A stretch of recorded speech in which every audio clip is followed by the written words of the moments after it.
Saint-Joseph. En maternelle, nous proposons des classes qui respectent les rythmes chronobiologiques des enfants en permettant le vivre ensemble, le respect de la différence, l'autonomie et la socialisation, en développant le langage et la communication avec la possibilité d'ateliers complémentaires tels qu'en langage oral ou en graphisme pour les enfants en difficulté notamment, en manipulant et en expérimentant notamment par atelier et en sensibilisant à la lecture avec une méthode appelée les alphas en grande section de maternelle.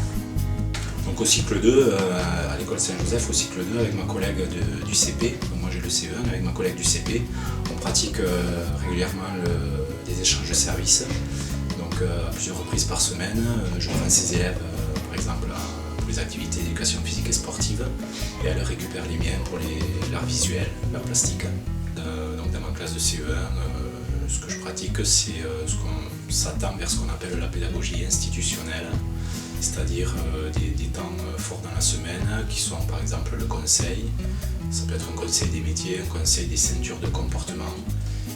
Dans la pédagogie institutionnelle, on peut mettre aussi tout ce qui est plan de travail.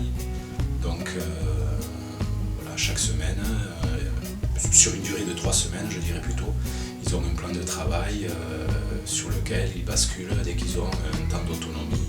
Pour ce qui est des projets, avec les collègues de l'école Jeanne d'Arc et mes collègues de l'école Saint-Joseph, on avait décidé de travailler en début d'année sur le thème de la ville.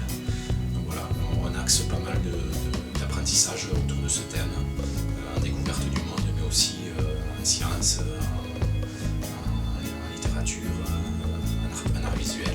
Donc à propos de décloisonnement, on a aussi le système d'inclusion des élèves de la CLIS, parce que voilà, nous avons une CLIS dans l'établissement et l'enseignante travaille en collaboration avec l'ensemble des autres enseignants, que ce soit du cycle 2 ou du cycle 1. En cycle 2, l'accent est mis sur la lecture. Nous utilisons une méthode de lecture syllabique accompagnée d'une méthode gestuelle Borel-Maisoni. En CE1, pour renforcer ce savoir-lire, nous mettons en place des rallyes lecture. Nous prenons en compte la difficulté des élèves avec une adaptation pédagogique. En activité pédagogique complémentaire, nous mettons en place des ateliers afin d'aider et remédier aux difficultés lors des apprentissages, d'améliorer la fluctuance de la lecture et de pratiquer de la lecture plaisir à la bibliothèque de l'école. Des ateliers sportifs et artistiques sont également mis en place avec des intervenants extérieurs qualifiés, judo, tennis, volley, danse et également théâtre. Notre objectif au cycle 3 est de rendre les élèves de plus en plus autonomes par rapport à la rentrée au collège, ainsi que de les aider à mieux comprendre le monde qui les entoure. Nous effectuons également des échanges de services et utilisons au mieux les compétences de chaque enseignant. En CM1 et CM2, nous avons la possibilité d'intégrer un professeur d'anglais du collège qui vient donc faire la langue étrangère en classe. Nous participons également au projet de développement durable en lien avec la mairie de Tarbes et l'inspection académique. Nos élèves bénéficient d'horaires aménagés au niveau du conservatoire de musique de la ville de Tarbes ainsi que du tennis au niveau du comité départemental et du club de l'UAT. Nous effectuons des activités péréducatives au niveau de l'informatique et de l'EPS entre midi et 2 sur une période de 6 semaines. Ensuite, une activité lecture-plaisir est organisée entre midi et 2 afin que les enfants puissent bénéficier de la bibliothèque de l'école.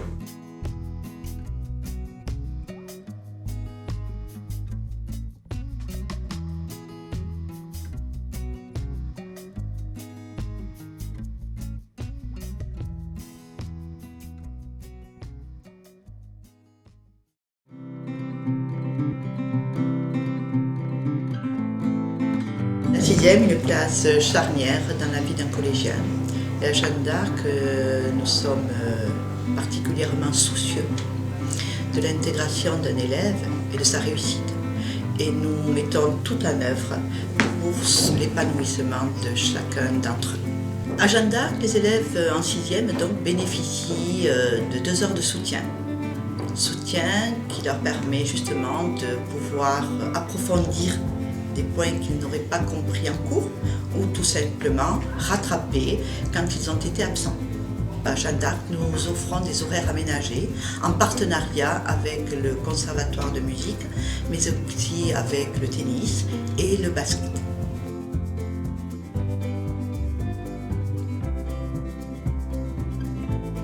La classe Ulysse est un dispositif, donc puisqu'on ne dit plus le terme classe, on dit le terme dispositif Ulysse, qui permet aux élèves qui ont des difficultés de suivre une scolarité au sein du collège, tout en ayant un enseignement adapté à l'intérieur du dispositif. Donc ils progressent par rapport à eux-mêmes et ensuite ils progressent par rapport au groupe classe, ce qui est important. L'émulation de groupe, on travaille en projet la plupart du temps, ce qui permet de travailler autour d'un thème. Donc depuis l'ouverture, la classe existe depuis 5 ans, depuis l'ouverture nous n'avons eu que des réussites. Donc la seconde est une classe de détermination où on prépare tout au long de l'année l'orientation des élèves. À partir de là, l'équipe pédagogique insiste énormément sur l'autonomie de l'élève. Et pour y parvenir, eh bien, tout en sachant que la seconde est un grand espace de liberté dont les élèves veulent énormément profiter, nous insistons donc énormément sur sa prise en charge. L'autonomie, c'est la prise en charge, c'est le travail régulier, c'est l'acquisition des méthodes pour aller jusqu'au baccalauréat et qui détermine déjà des acquis pour le baccalauréat. La deuxième chose sur laquelle nous insistons, c'est les aides personnalisées.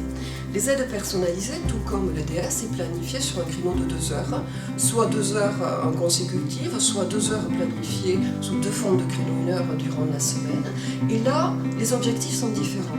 Retravailler les méthodes, travailler les savoirs selon l'enseignant qui effectivement intervient. Travailler également sur le devoir surveillé, voir les maladresses, voir ce que sollicitent les enseignants, par exemple. Voilà. En résumé, entrer en seconde, et c'est la priorité que nous donnons, c'est préparer son orientation. La préparer au mieux et la réussir en fonction de ce que l'on est et en fonction, si possible, de ses souhaits tout au long de l'année. Que la série économique et sociale, c'est une série d'enseignement général qui propose aux élèves un vaste choix de matières et qui leur permet d'acquérir de nombreuses connaissances et surtout un esprit de synthèse.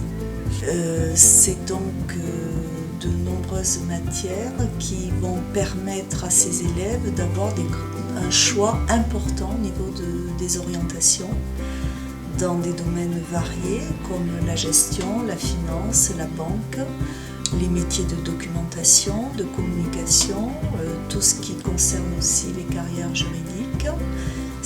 Peut être aussi l'enseignement, la fonction publique, où les élèves devraient pouvoir trouver donc quelque chose qui leur convienne pour leur métier futur. Donc, la série S permet de développer des connaissances et une démarche expérimentale. Elle est à choisir plus particulièrement en vue d'études scientifiques supérieures, par exemple liées aux sciences, l'université, ou liées à la santé, médecine, les classes préparatoires, aux grandes écoles, les classes d'ingénieurs directement, ou les écoles de commerce. Bien sûr, toute autre orientation est possible à l'issue d'un bac S. Nous avons régulièrement des élèves qui visent des études en audiovisuel ou même littéraire après un bac S. La particularité est que les cours de SVT et de physique-chimie sont dédoublés. Ainsi, les élèves disposent de petits effectifs pour suivre les cours, mais aussi pour expérimenter. Donc la filière littéraire ouvre de nombreuses portes bien plus importantes qu'on pourrait le penser, parce que l'enjeu de la communication, aujourd'hui, il est central. Et dans nos classes littéraires, notre défi quotidien, c'est de leur apprendre à s'exprimer très bien à l'écrit comme à l'oral. Il ne faut pas oublier non plus les carrières sociales qui ont une place de plus en plus importante sur le marché et dans la vie quotidienne.